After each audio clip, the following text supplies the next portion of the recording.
ஒன்றிய பாஜக அரசு இன்னைக்கு தமிழ்நாட்டிற்கு பல்வேறு நெருக்கடிகளை தொடர்ந்து கொடுத்துக்கிட்டு இருக்கு. உங்களுக்கு தெரியும், கல்வி உரிமையை பறிக்கிறது, மொழி உரிமையை பறிக்கிறது, நிதி நெருக்கடியை ஏற்படுத்துறது, இப்படி பல்வேறு இடையூறுகளை ஒன்றிய பாஜக அரசு தமிழ்நாட்டு அரசுக்கு, தமிழ்நாட்டு மக்களுக்கு தொடர்ந்து கொடுத்து கொண்டிருக்கிறது. புதிய கல்விக் கொள்கைன்னு ஒன்று கொண்டு வராங்க.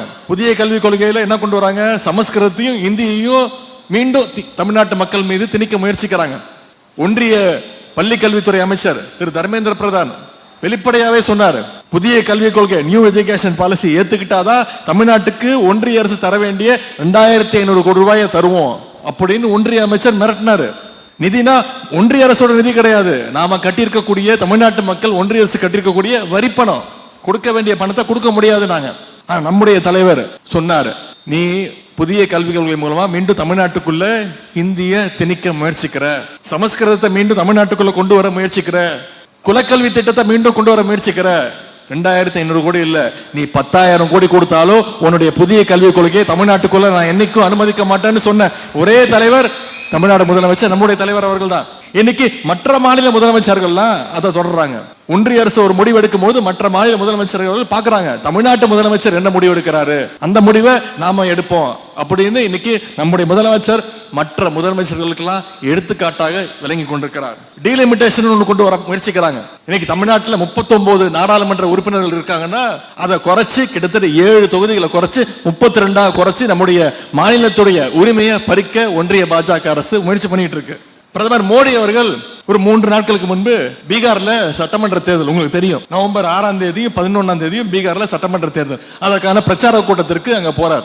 பிரச்சார கூட்டத்தில் பேசுறாரு. என்ன பேசுறாரு? ஒட்டுமொத்த இந்திய மாநிலங்களுக்கும் தான் பிரதமர் என்பதை மறந்து தமிழ்நாட்டுக்கு மக்களுக்கு எதிரான அவதூறுகளை அங்க போய் பரப்பிட்டு இருக்கிறார்.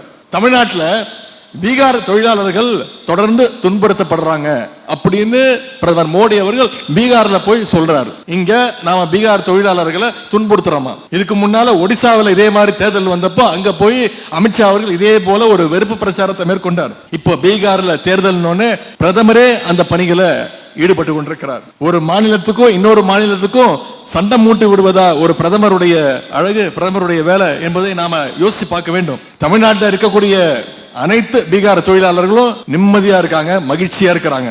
இதை நான் சொல்லல, பீகார்ல இருந்து இங்க வந்து பல வருஷமா இருக்கக்கூடிய தொழிலாளர்களே இன்னைக்கு ஊடகங்கள் மூலமா பேட்டி கொடுத்துட்டு இருக்காங்க. எனக்கு தெரிஞ்சு பீகார்ல இருந்து ஒருத்தர் வந்து இங்க தங்களுடைய நிம்மதியெல்லாம் தொலைச்சிட்டு இருக்காருன்னா அது ஒரே ஒருத்தர் தான். அது யாருன்னு உங்களுக்கு தெரியும், நம்முடைய ஆளுநர் அவர் மட்டும்தான். ஆனா அந்த ஆளுநரை கூட நம்முடைய தமிழ்நாடு முதலமைச்சர் நம்முடைய தலைவர் அவர்கள் வீட்டுக்கு மீண்டும் பீகாருக்கு அனுப்ப முயற்சிக்கல. தலைவர் தயவு செய்து கோரிக்கை வச்சிருக்கிறார், எங்களுக்கு தயவு செய்து எங்களுடைய தமிழ்நாட்டு ஆளுநராக திரு RN ரவி அவர்களே தொடர வேண்டும், எங்களுடைய பாதி பிரச்சாரத்தை அவரே செய்து கொண்டிருக்கிறார் அப்படின்னு தலைவர் அவர்கள் கோரிக்கை வச்சிருக்கிறாங்க. அதனால அது மட்டும் இல்ல, இந்த பீகார் தொழிலாளர்கள்லாம் கோவிட் காலத்துல என்னென்ன பிரச்சனைக்கு உள்ளானாங்கன்னு நம்ம அத்தனை பேருக்கும் தெரியும். கொரோனா நேரத்துல நாம எதிர்க்கட்சியா இருந்தோம், அப்ப கூட பீகார்ல இருந்து வந்த மக்களுக்கு திராவிட முன்னேற்ற கழகத்துடைய தொண்டர்கள் தான் களத்துல இறங்கி அவங்களுக்கு தேவையான அனைத்து உதவிகளையும் செஞ்சோம். ஆனா ஒன்றிய பாஜக அரசு எனக்கு என்ன பண்ணுச்சு? அவங்களுக்கு ஏதாவது போக்குவரத்து வசதிகளை ஏற்படுத்தி கொடுத்துச்சா? தொலைக்காட்சிகளை பார்த்தோம், செய்தித்தாள்கள் பார்த்தோமே, பல ஆயிரம் கிலோமீட்டர் அவங்க எல்லாம் இங்க நடந்தே போனாங்க. அவங்களுடைய மாநிலத்திற்கு போற வழியில வெயில்ல இறந்து செத்து போனாங்க. எனக்கு தெரிஞ்சு தமிழ்நாட்டில் இப்ப கஷ்டப்படுற ஒரே ஆளு திரு ரவி அவர்கள் தான்.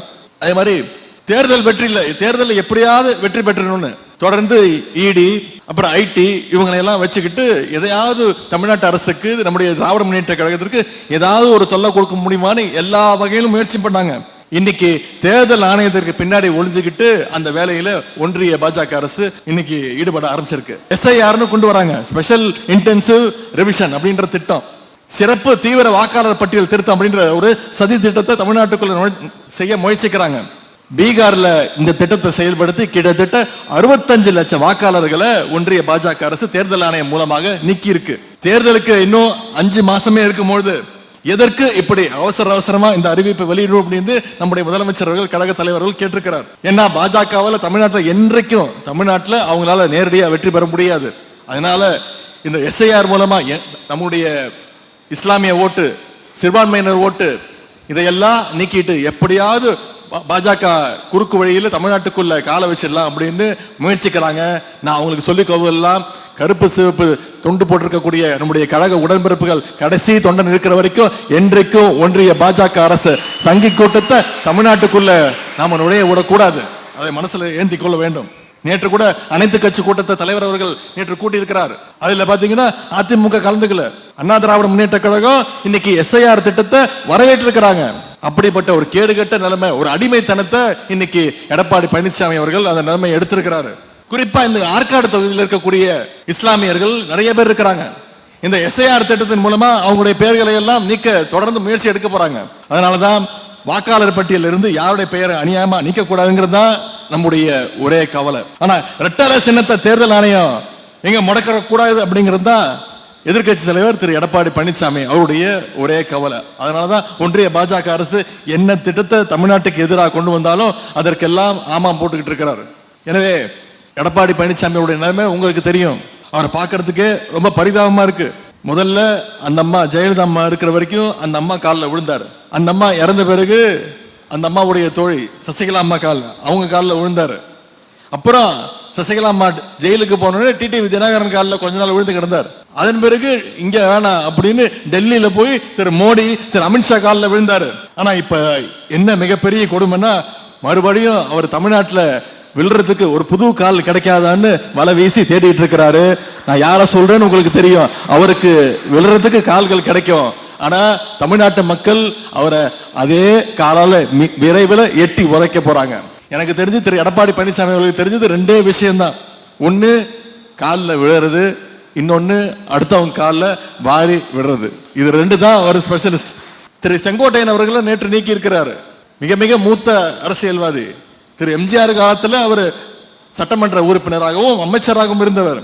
அவர் சொல்றாரு நேற்று, துரோகத்துக்கு ஒரு நோபல் பரிசு கொடுக்கணும்னா திரு எடப்பாடி பழனிசாமி அவர்களுக்கு கொடுக்கணும்னு நான் சொல்லல, திராவிட முன்னேற்ற கழகத்தை சேர்ந்தவர் சொல்லல, திரு எடப்பாடி பழனிசாமி கொடுக்கணும்னு யார் சொல்ற? திரு செங்கோட்டையன் அவர்கள் சொல்றாரு. நான் சொல்றேன், துரோகத்துக்கு மட்டும் இல்ல, அடிமைத்தனத்துக்கும் ஒரு நோபல் பரிசு கொடுக்கணும்னா திரு எடப்பாடி பழனிசாமி அவர்களுக்கு தான் தர வேண்டும். நமக்கு எதிராக மிகப்பெரிய ஒரு கூட்டணியை உருவாக்க போறேன்னு திரு எடப்பாடி பழனிசாமி அவர்கள் 3 மாதங்களுக்கு முன்பு ஒரு பஸ் எடுத்துட்டு கிளம்பினாரு. பார்த்திருப்பீங்க. நான் கூட சொன்னேன், நீங்க எந்த நேரத்துல பஸ் எடுத்துட்டு கிளம்புனீங்கன்னு தெரியல. ஒரு கூட்டமா போக அந்த பஸ்ல இருந்து கூட்டம் கம்மியாயிட்டே இருக்கு. கடைசியா கூட்டம் முடிச்சுட்டு நீங்க கடைசியா முடிச்சுட்டு வரும்போது அந்த பஸ்ல நீங்களும் அந்த டிரைவர் மட்டும் தான் இருப்பாங்க போல இருக்கு.